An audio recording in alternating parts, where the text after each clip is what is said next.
All right, Kenny, just continuing these conversations, educational. Yeah. Again, really appreciate some of your perspective. And I'll speak for the public because a lot of this stuff, I'm learning and is right along with us. So there's a big thought that, or at least a kind of preconceived notion that if you got a good workout, you should be fried. Like when I walk out of that, if I'm not walking out like, ooh, I can crawl, I can barely pick up my keys, get to the car, and I'm ready to go do that again, and that'll be another good workout because I'll be fried tomorrow. What are your thoughts on that? Like just maximum, just drenched. We all know that's kind of that ebbs and flows in popularity, just being just completely wiped out. Is that a good workout? Should I feel that way every time? I'd like to start off by apologizing to every single person I've fried in the past. I have had some of that too, yeah. Meaning, man, it's just, right, so for the mind, that fried feeling is so validating, right? It's so proving of, man, I did something really difficult, and because I did something really difficult, I should be getting to my goal as fast as possible. Man, unfortunately, getting tired and getting better or getting closer to your goal are not synonymous.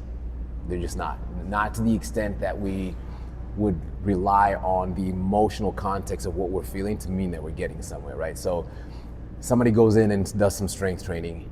You're like 20, 25 minutes in before you really maybe begin to feel like you're perspiring. Some will get there faster than others, but for some people, it's again, 20 minutes in before you begin to feel like you're perspiring, to the extent that somebody who goes and does a HIIT training workout, within 5 minutes, man, breathing heavy. Within 10 minutes, man, you're breathing heavy. Heart rate's up. Pouring sweat, heart rate's through the roof, etc. Right? So difficulty of what the body's experiencing in that moment at heavy scale, heavy volume, etc., does not necessarily mean that I'm getting to my goal faster. So a big goal a lot of people have is decreasing body fat, right? Okay. Of all the things out there, that might be one of, if not the most popular one. And I'll just throw this in here, try not to hit me here, isn't sweat fat leaving the body? It's not.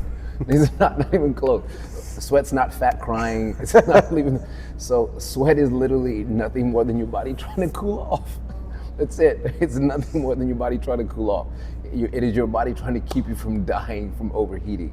My body keeps me from dying very early in a workout then, because I am drenched. Okay. But it is also not something that I tell people is a bad thing either, right? So again, if you're looking to, the fact that you can get your core internal temperature that high pretty efficiently is honestly a good thing. It means that your ability to get calories going fast is good and it's on point. Okay. But that physical reaction for the body should not be looked at as something that can validate whether this is something that's gonna help me decrease my body fat or not, right? So big misconceptions that are tough because how the body physically responds to something in the heat of the moment versus how the body's gonna physically respond to what you just did to it 3 weeks from now, a month from now, it can be completely different, right? Strength training is the most practical and effective and efficient thing anybody can do to help themselves reduce body fat, in that you are increasing the capabilities of your muscles, i.e. you're increasing how many calories you can burn, right?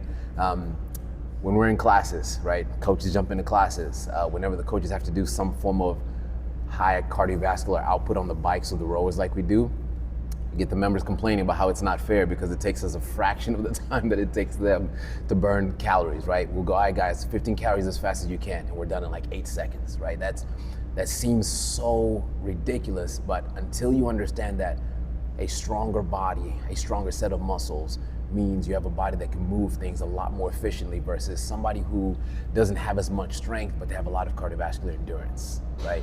So having a good amount of cardiovascular endurance simply states that you can do something for a longer period of time, but how efficient are you being at the caloric output in that short period of time ends up being the question. So with things like HIIT training, for example, or simply high intensity interval training. High intensity interval training. So short bursts, high impact, rest, but then another short burst, high impact, another short burst, high impact. Same thing goes for long distance running, cardiovascular output. These modes of exercise have benefits, right? But to the extent in which one is getting to a faster place of decreasing body fat, for example, or to the extent in which one is getting to a, I cannot stand this word, a better place of being toned, right? So nothing outperforms the truth of physiology in that if you want fat cells to decrease, right, you have to create a caloric surplus. So your body literally burns that fat off for energy, right? So again, caloric deficit. So that's where the focus needs to be. If in addition to that, you are changing the physical ability of your muscles to burn more calories, it's that much easier for you to be in a caloric deficit, right? So sweat is not fat leaving the body or fat crying. It's nothing more than your body responding to what you're doing right now. But just be careful, again, back to training, SMART goals, etc. Just be very careful of what you're feeling right now is the same thing as what you want your body to adapt to months from now. Got it. So in a layman's term summary, our bodies are not the best judge of in the moment whether you had a good workout because I feel fried or I can still move a little bit, I'm okay. Yeah. Strength training has that cyclicality. Right? It does. And I'll leave us with this picture.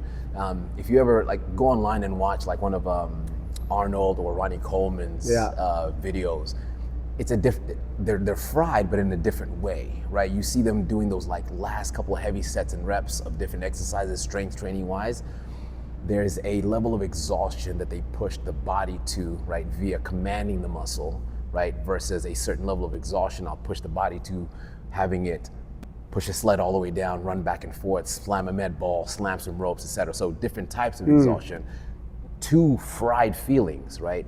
But again, one did that to the body via commanding the muscle to perform work, right, via strength and maybe even muscular endurance, if you will, whereas another asked the body to get to that same level of exhaustion via cardiovascular output and endurance solely, right? So differences there, both in terms of what the body gets out of it now as well as in the future.